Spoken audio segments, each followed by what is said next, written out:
I normally don't do this on this channel, but today I decided to scratch my nose.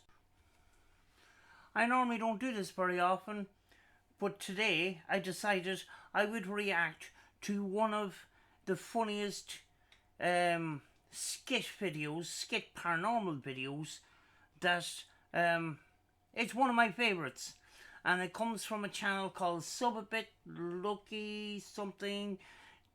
The information is in the description down below.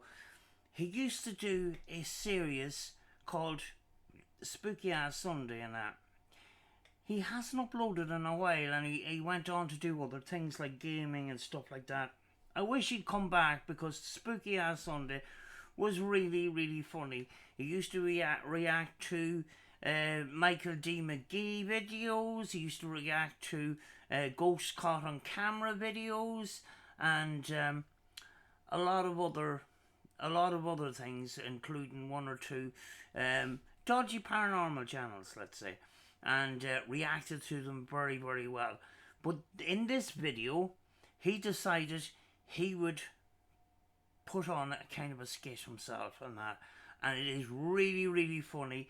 I hope you enjoy it. I'm going to react to it throughout it. The link to the whole video is in the description down below. Make sure you smash a like on it and that, and leave a comment. Ask him to come back, you know. Might help. This video is revolved around Ghost Adventures. So if you are a Ghost Adventures fan, please don't get butthurt, because I watch Ghost Adventures too. And I'm not taking out the pitchforks of this one. Do you know? It's all in good fun. Do you know? Just see the light side of it, you know? Welcome, I'm Dildo Gaggins of Spirit Adventures. I'm here to show you how to become a real-life, real ghost investigator and make tons of money off gullible people all around the world. Let's get started.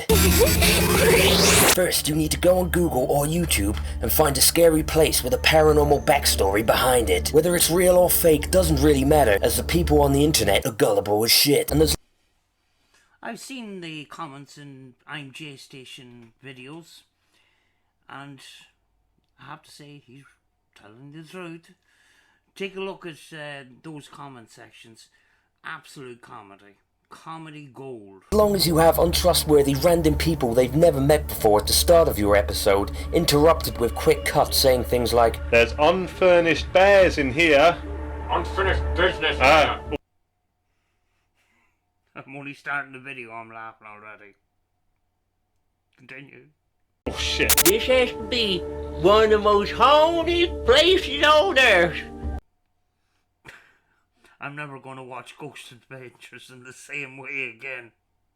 That was brilliant. I'm never going in there again, bruv.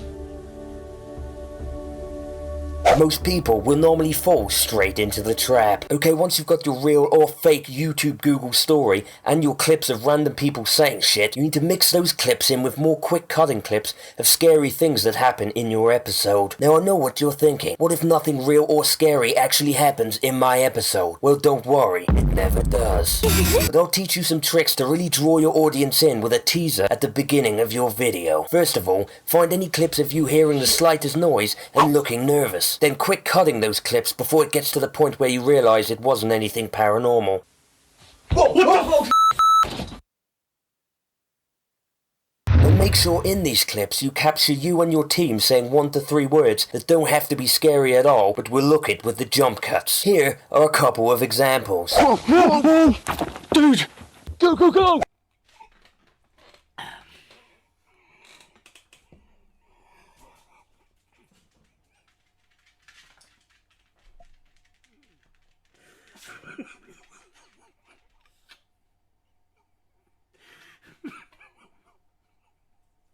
Doesn't matter how many times I watch this. Gets me every single time. So make sure to keep these words ready for when you see a shadow or hear your friend's feet scuffling on the ground, as these clips are needed. Is any spirits here that wants to talk to us? What's that? And last but not least, throw in a load of clips of swearing uncontrollably with shaky camera movements. Jesus Christ, what the hell? Holy Christ, oh, If I got that scared every time I went out on an investigation, I'd keep my ass at home. Now get some random close-up shots of random stuff just lying around and throw that in too.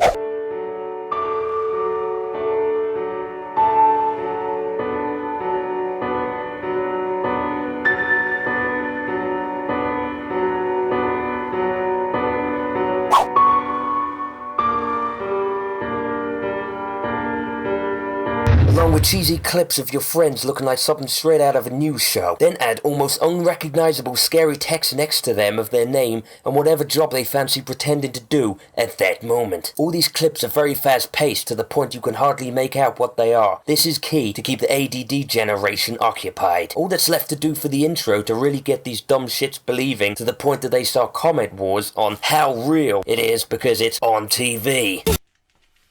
When I need to entertain myself, sometimes I go over to Huff Paranormal's channel and read the comments there. Pure and utter comedy gold. We need to add some music, and make sure, if you've been juicing too hard and your balls have shrunk to the size of mini eggs, it's not going to give the scariest presence to your voice. So go overboard with random pitch and echo editing to make your words almost unrecognizable.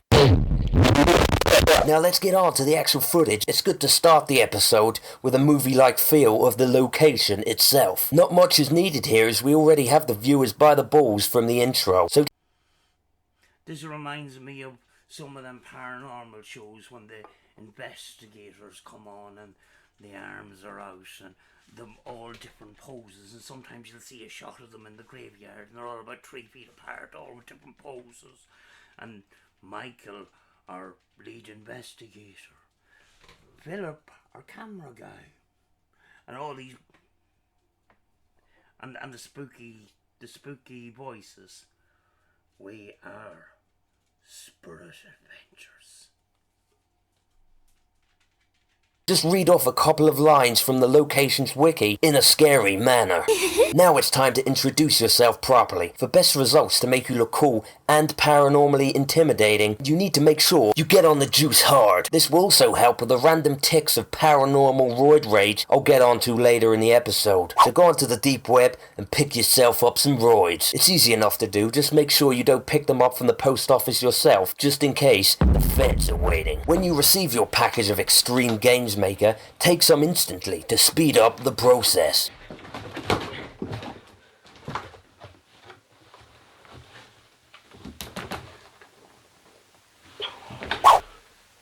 Next, you gotta hit that gym hard. If you haven't got time for that, just take steroids and do bicep curls in between takes. Where are you? We've got the next scene to film. Come on, Get the fuck out of my face! Facial expression gets me every single time. That was brilliant. Now after 2 days of this, you'll be in peak physical condition to get yourself some badass stereotypical ghost hunter threads. Pop down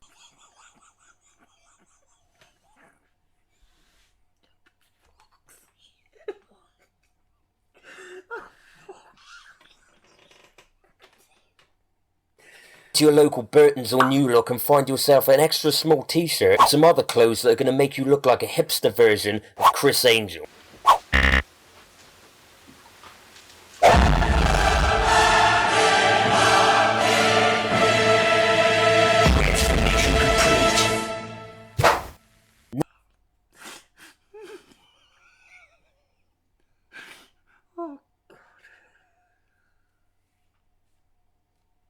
Continue. Now you look the part, it's time to slowly walk towards the camera while talking with your hands like a retarded puppet master, while reading a spooky origin story that can even be real, fake, or just made up on the spot. No one would tell the difference by this point because they're so hyped for your TV show.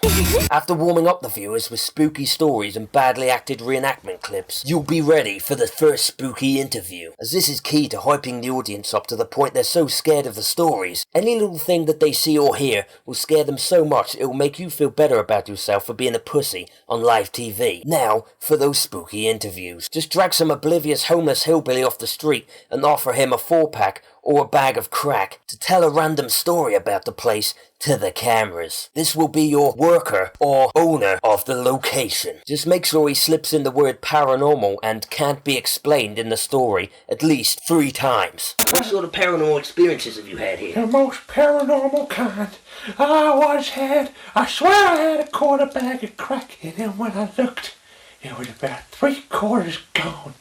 I swear it wasn't them paranormal ghost things, man. I swear. It's the most paranormalest thing in the world, man. First time I seen this, I was fine until the clothes peg fell off him. I don't know what it is, but that's when I just lost it. And make sure when you ask him the key question of every episode, have you had any paranormal experiences here, he says yes. So tell us, have you had any paranormal experiences in this place? No? Oh, fuck. I mean, yes. This guy has this worked out. Liking this.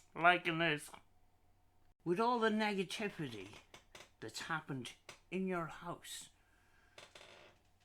do you think that you are suffering from demonic infestation in your house? Yeah, could be. Yeah. That would explain a lot, wouldn't it? But we are going to go in there and we're going to fight this. We want to face this. I want to face this.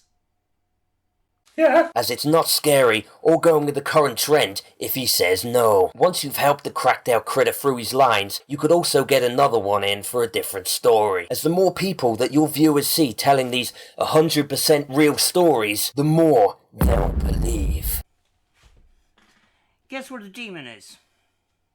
In all these locations. Every one of them. Guess where the demon is? It's in the basement. That's where all the demons hang out. Just remember that this will up the cost of your production, as more 4-packs and bags of crack will be needed. Now, on to the main event. You have now successfully warmed up your audience enough that if they hear the slightest creak in their sofa, they'll be doing backflips, which will make it very easy for your continued, drawn-out and lack of real footage ghost stories to scare their panties off and make them coming back for more. First things first, you want to switch off every light in the joint and turn every camera to night vision. This makes no difference for the ghost, but walking around in the dark makes things look extra spooky. I hope you like my spooky videos of night vision. Just saying. Plus, it's a lot easier to say you found evidence when the footage is grainy as shit. You want to The dreaded red circles. I don't like red circles. That's why my circles are green. make it look like you know what you're doing, so pull out one of the names of the old ghost stories and start calling it out. Whenever you feel like the awkward silence of you walking around staring at ceilings and walls gets too much. Is Timothy here?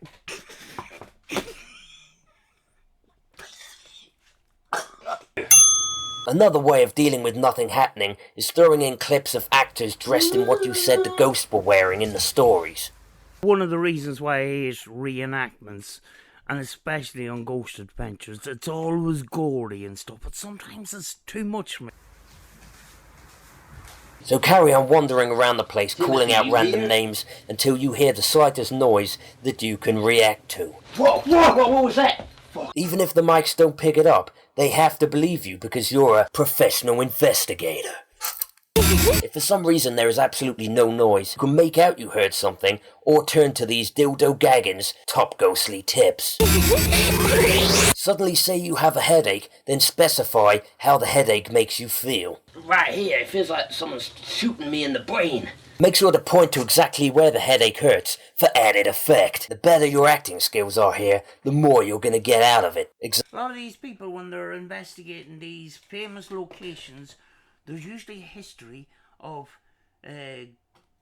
gruesomeness, a very traumatic death, and if somebody gets a headache, they usually link it to the story and possibly blunt force trauma to the head or something like that. They'll link it to the headache in some sort of way. They'll find a way.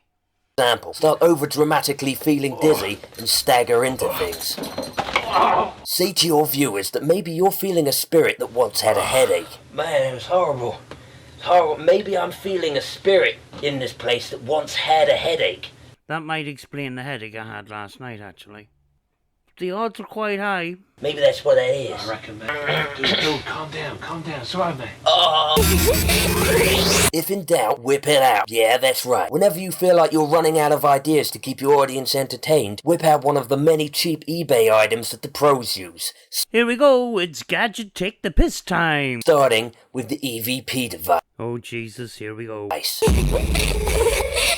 Now remember that we can have high quality audio recorders, as it's very hard to pull anything that's considered paranormal out of the crisp audio. Yeah, that'd be doing it right. You couldn't do that. So the cheaper, the better. Now just wander around asking questions into it for a while to drag out your episode. But remember, never show the results until the end to keep the viewers watching. When you do listen back to it, raise the audio through the roof so the tiniest noise or cough can be explained as a paranormal voice. Now if these sounds don't sound like words, like they more than often don't, just put some text on screen and voila, paranormal. How many times have you watched paranormal videos with EVPs or spirit boxes with subtitles, and you're listening with headphones and it doesn't seem to have said what it says on the subtitle? It's called the power of suggestion. Another you could buy is the spooky EMF meter.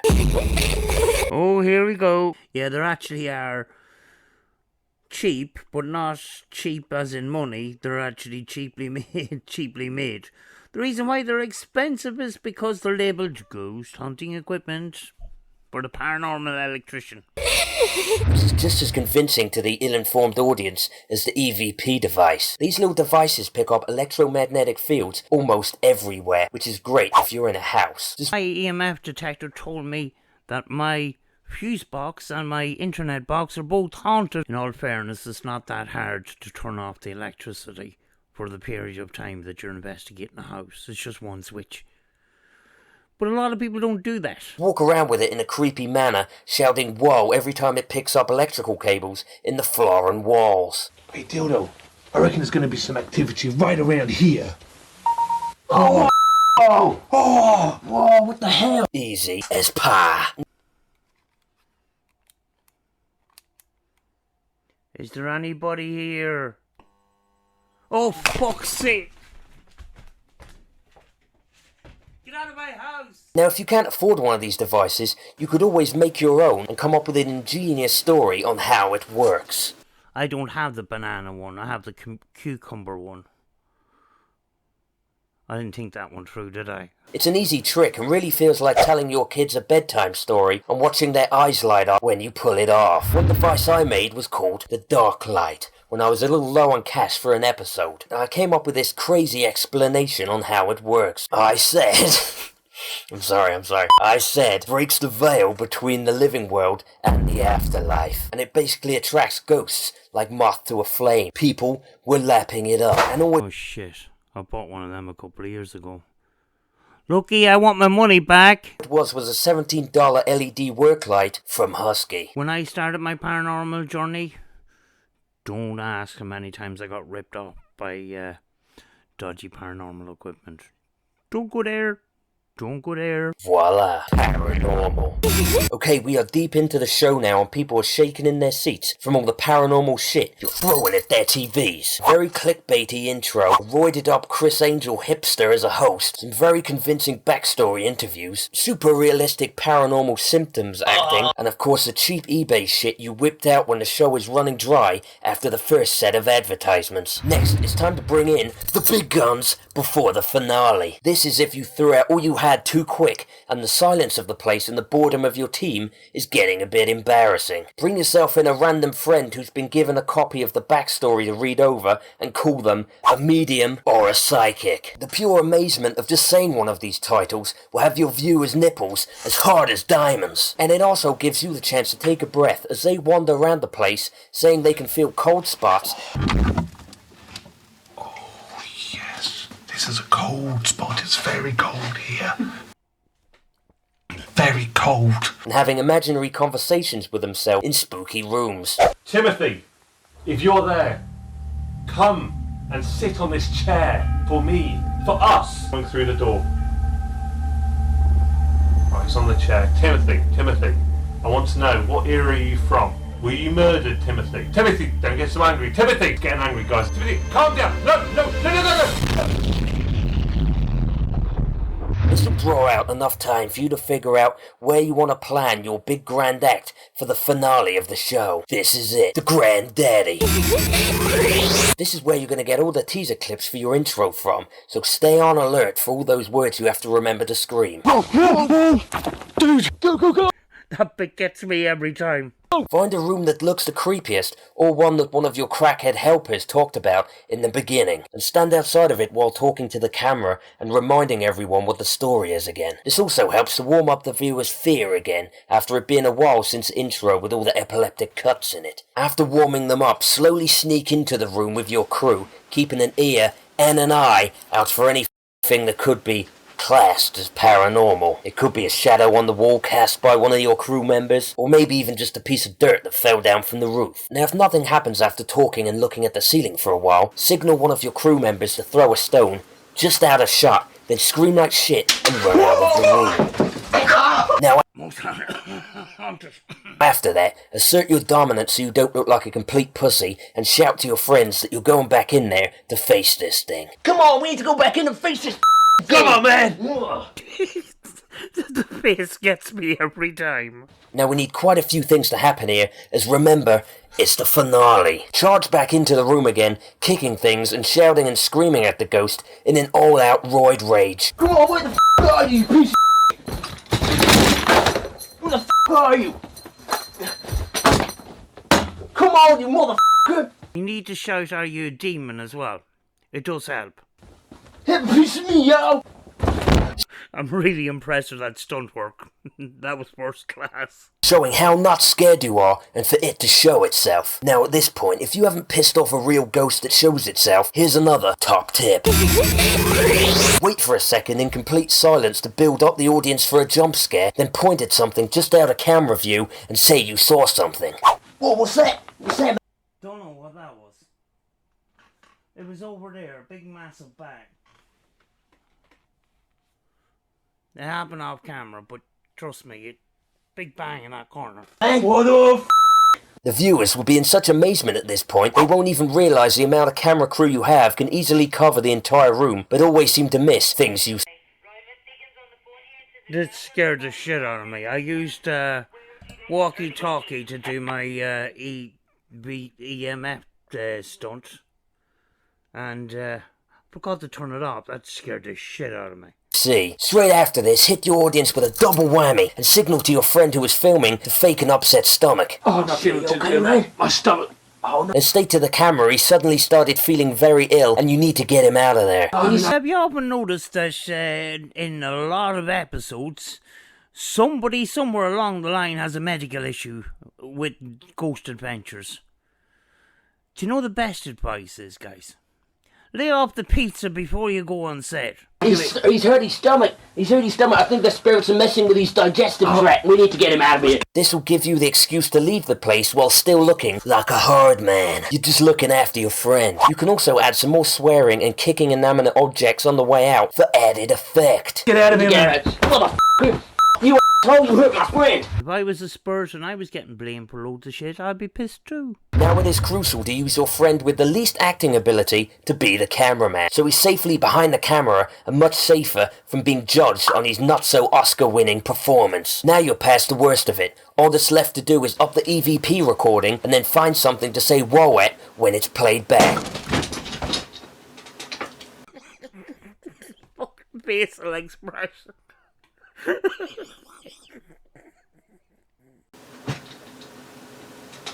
And you're done. I'm Dildo Gaggins. Thanks for watching. Is that it? Can we cut? Oh, thank fuck for that! My voice is killing me! Anytime I need a good laugh, I'll watch that. Unfortunately, he has abandoned that channel and he's moved on to other things. He set up more other channels and that. But I wish he would still upload on that, because he had a series called Spooky Ass Sunday, and it was absolutely brilliant. And I do miss it, you know. So, you know, whatever he's doing now, I wish him all the best and that. And you know, please come back and do Spooky Ass Sunday, because I really miss it. You know, the other thing is, if you're a paranormal investigator, would you bring him on a paranormal investigation? Well, I think I would, because he had that all worked out really well. You know, if it came to somebody that was really good at debunking and that, he would be absolutely brilliant. But he has done a lot of videos on Michael D. McGee, some reactions to ghost videos, and reactions to some dodgy paranormal investigators and stuff, you know. But very well done in that, and very well reacted and stuff. That was one of the videos that he wasn't reacting to, but was playing a part himself in that. So I thought I would react to it tonight. I'm not a very good reactor, but I tried my best anyway, you know. But I'm going to leave it for now, folks, and I will see you very soon.